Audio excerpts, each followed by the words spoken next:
There was nothing obvious outside the house. As we walked up, everything seemed to be normal. Knocked on the doors, nobody answered. Walked around the house trying to look in the windows. I saw a deceased female with a significant amount of blood, and she was obviously dead and appeared to have had some sort of trauma. And when we made entry into the house, we discovered the deceased male as well. One of the first things we noticed was there was no forced entry. No doors were kicked in, no windows were pried open. When we actually did make entry into the house, we noticed that it wasn't ransacked, it wasn't, furniture wasn't turned over, so it didn't look like there was a large struggle either. It's been a small group of people. They all knew each other. Two of the guys were friends until one of them looked at his supposed friend and he killed him. This was never a whodunit. It was always a whydunit. To answer that question, you have to go to the beginning. Josh Druker's dad, Reverend Druker, had a small country church. It basically didn't matter what you had been through or what you were going through, you were welcome there. And I really loved the church. I was preaching, and we were surrounded by loving family, but that was a long time ago, before someone new entered our lives. Andrew Robertson, I knew he worked a lot in the clubs. A lot of times he's got work as a bouncer. Besides being a bouncer, he was a carpenter, so he subcontracted. He was originally from Canada, and he was adopted by his parents. None of his family lived in Atlanta, and he was a very independent person. I think Andrew struggled with the idea of, why did my birth parents abandon me? On the outside, I grew up in privilege. My adopted parents took good care of us. On the inside, I was a born rebel, and anything I did to extremes. Andrew inherited his house from somebody in his family. I didn't know much about Andrew's background, except that I don't think he had a lot of family. Well, the connection originally was Amanda, Joshua's younger sister. They met at a club called Backstreets. The first time I saw Amanda was November of 2002. I was working at Backstreets and she came in with her friend, Crystal. Man, I couldn't take my eyes off her. He was looking at her, and she was looking at him, and it was just like magnets. My sister and I did everything together. So it was only a matter of time until I ran into this new guy she was dating. I wasn't sure about Andrew at first. I figured she just hung around him to get in the club for free, you know? Andrew and Josh were friends. They did not fight, and we hung out with them all the time. Amanda and Josh's parents did not like Amanda and Andrew being together. And one of their biggest problems with Andrew was that he was almost twice Amanda's age. He was 40, and Amanda had just turned 22. Andrew had a significant gun collection. He had quite an extensive collection of rifles, assault rifles, and that was kind of what stood out to me. I know on the outside, I seemed rougher than Josh. But I recognized something in him that I had seen in myself when I was a kid. Something simmering, about to explode. Josh shared that he had been to prison and that he had done drugs and that he had been called by God to preach and that he changed his life. Amanda had a 5-month-old little boy, and he died of SIDS. Amanda's baby died suddenly. It was a total shock to everybody. You could see a deep sadness in her eyes, and that, she was definitely not the same person that she was before. One night, I'd called Amanda, and she just sounded so messed up. And she said, I took one of Andrew's Oxycontins. And I was like, you need to be careful. You're gonna end up killing yourself. It was a Friday, 1 week after Valentine's Day. We had some friends over, but they were heading home. Amanda and I got into a fight about something. It didn't matter what.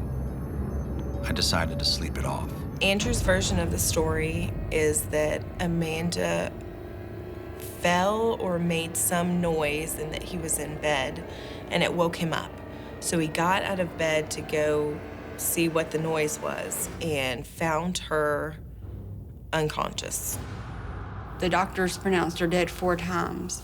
People that were close to Amanda at the time, they laid some of the blame, I think, at Andrew's feet because she was with him when she overdosed. Josh had a way with words, and he convinced the others that Amanda's OD had been an accident. It wasn't Andrew's fault. It wasn't Josh's fault. Nobody did this to her. She didn't do it to herself. It was an accident. Josh and Andrew went to a club together and they met some girls. One of them was Laura Nikolova. She's from Bulgaria. They were instantly drawn to each other, kind of like with Amanda. Josh started spending more time with Laura. Josh had been going and seeing Laura behind Andrew's back. I think Andrew wanted to handle the situation by just ignoring Josh and letting him blow over. I would always give Josh the shirt off my back, but those days were coming to an end. Andrew said, he's up to something. I don't know what it is, but you're not gonna have to worry about it much longer. On April 5th, I went up to see Andrew. Crystal had been at Andrew's house a little bit earlier that night. And we go to leave. I hugged Andrew bye. And like right now, it's like all slow motion. It's like, even that night, it was like slow motion for some reason. I just felt like something was so not right. Josh picked me up from my mother's house, and we drove over to Andrew's house. And Josh just said that we were stopping by. We pulled up to the end of the driveway, and there was a gate, and Andrew was outside.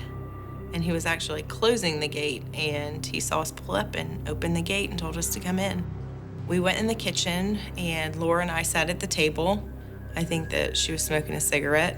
Laura was sitting facing the rest of the kitchen, and I was sitting with my back to the kitchen. I heard a drawer open, and I heard a gunshot. And I pushed my chair back and turned around in time to see Andrew's knees buckle and Andrew fall to the floor. He was gone. He didn't move. He hit the floor and didn't move again. The fact that Josh had killed him took a while to register, but I knew instantly that Andrew had died. And I started screaming, "Josh, no, Josh, no." And Laura got up and was yelling, you killed him, over and over. And Josh and Laura got in a struggle, and I remember her flinching and Josh shooting her. She was still alive. She was up on all fours, and she was spitting out blood. When Josh shot Andrew, I didn't think that he was gonna shoot Laura. But once he shot Laura, I remember thinking that I had to get out of the room. He grabbed me by my shirt and turned me around, and he said, "Don't freak out," over and over. He eventually returned back to the kitchen, and another gunshot was heard by Miss McCraver. And the autopsy showed that Laura Nikolova was shot twice in the head. Josh had told me that if you called the police, whoever was looking for you would get you before the police got to you. And at the time, in living the lifestyle that I lived, I believed that that was true. He went home and essentially told his dad what he had done. He told his dad, "I shot Andrew. I shot him in the head." My daddy was the one who called the cops.